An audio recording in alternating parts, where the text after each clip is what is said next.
Buenas anda? tardes, Osvaldo, ¿cómo estás vos? Muy bien, gracias por atendernos. No, por Bueno, favor. ¿qué nos puede contar en principio acerca de este fenómeno que se ha dado en España, este fenómeno conocido como la Dana? Este fenómeno, la dana, digamos, estas depresiones, como se le llama, ¿no? En grandes alturas, de ahí el nombre dana, deriva principalmente de las corrientes a chorro. Nosotros tenemos en ciertas latitudes, para nosotros sería el norte, ¿no? Un sistema meteorológico que son las corrientes a chorro, que están por encima de la franja atmosférica donde se dan la mayoría de los fenómenos atmosféricos que nosotros conocemos, ¿no? Tormentas, lluvias, etcétera. Muy por encima, los vientos incrementan su velocidad, están dominados principalmente por la rotación del planeta, y son sistemas que distribuyen la temperatura del aire en torno al globo, ¿no? Son el sistema que regula térmicamente nuestro planeta. El aire se desplaza a muchas más velocidades, etcétera. Una consecuencia, digamos, una hipótesis que se hace, una hipótesis en realidad que poco a poco se va comprobando, es que un efecto del calentamiento global, porque estas llamadas corrientes a chorro, que se desplazan del oeste hacia el este, ¿no? El principal motor que tienen es la diferencia de temperatura que tenemos entre el ecuador y el polo, ¿no? Esa diferencia de temperatura es el motor que mueve esa corriente de aire a esas velocidades. Como una de las consecuencias del calentamiento global es que toda la temperatura del planeta está subiendo, esa diferencia, digamos, de temperatura, ¿no?, que tenemos entre el polo y el ecuador varía de una forma que hace que la corriente a chorro se debilite. Este sistema poco a poco se va debilitando.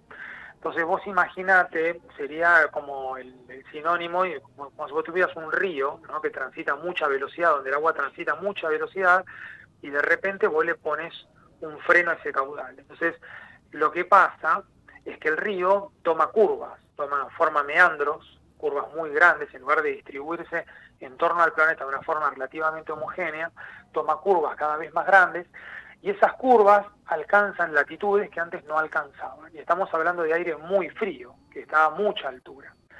Ese aire frío, cuando llega a ciertas latitudes, el río vuelve a recuperarse, pero deja tras de sí una burbuja, hay que imaginarlo como una burbuja, por eso se llama burbuja fría o gota fría, ¿no?, de aire muy frío suspendido en un lugar donde todo lo que lo circunde es aire muy caliente.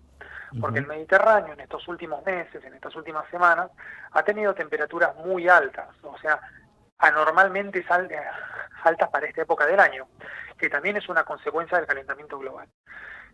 ¿Qué ocurre con eso? Que normalmente, cuando vos tenés calor, y ese calor produce evaporación de agua, y la transpiración de la gente y los escapes de los autos, todo eso forma vapor de agua que poco a poco va subiendo, a medida que sube se enfría hasta que alcanza una temperatura tal que condensa y llueve, ¿no?, el famoso ciclo del agua. La fuerza de la lluvia, o sea, la violencia de la tormenta, está directamente relacionada a la diferencia de temperatura que hay entre el aire que sube y la temperatura del aire que lo circunda. Entonces, no es lo mismo tener una nube que poco a poco va subiendo, se va enfriando, condensa y llueve, que una nube que poco a poco va subiendo y de repente se encuentra con una burbuja de aire helado que dejó tras de sí, o sea, esta corriente a chorro. Entonces se produce un descenso de la temperatura tan brusco, tan brutal, que da estas tormentas, ¿no?, que llueve, precipita incansablemente durante periodos de tiempo muy largo y que dan volúmenes de agua muy grandes. Es como que tu nube se vuelve un balde de agua directamente. Es Por impresionante, eso, estamos viendo ahí las imágenes realmente de lo que de lo que sucedió, ¿no?, ahí en España. Y te quería preguntar, Fernando, si sí, estos tipos de fenómenos se puede dar en Argentina, se pueden dar en cualquier parte del mundo, o se pueden dar se aquí, pueden ¿no? dar en varias partes del planeta, sí, porque además son fenómenos que dependen de factores atmosféricos, ¿no? Nosotros acá estamos muy circunscriptos por nuestro relieve también, que es como que modera, digamos, ciertos efectos, pero puede darse, sobre todo en realidad puede darse porque lo que está ocurriendo, que es muy buena tu pregunta, ¿no? O sea, puede darse.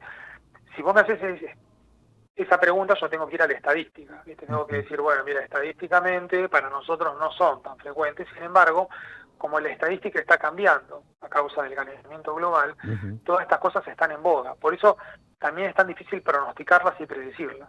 ¿no? Porque son son fenómenos que algunos de los cuales no tienen precedentes y otros de los cuales, si bien tienen precedentes, son precedentes que datan de hace 60 años atrás, viste, como que decía en un momento, que una precipitación comparable fue la que ocurrió, creo, si no me equivoco, a principios de los 80, ¿no? Después hubo otra precipitación de naturaleza muy similar en 1930. Entonces son fenómenos que estadísticamente también es muy difícil analizarlos. Pueden ocurrir porque Europa está a una distancia, o sea, climática en cuanto a la latitudes, bastante similar a la nuestra. Claro. Sin embargo, nosotros tenemos una cobertura en cuanto al relieve de la cordillera de los Andes que produce una enorme variabilidad, digamos, con ciertos fenómenos meteorológicos, no son todos tan similares. Bien, bien. Bueno, Fernando, es importante estar atentos, ¿no? Y porque allí en España se habían emitido los alertas, y bueno, estar atento y estar pendientes y tomar, cuando se dan este tipo de recomendaciones de la posibilidad de estos fenómenos, de tomar las precauciones necesarias. Es importante atender. Y te digo más, Sí. te digo más, viste que un efecto directo del calentamiento global para nosotros es la reducción paulatina del caudal de nuestros ríos.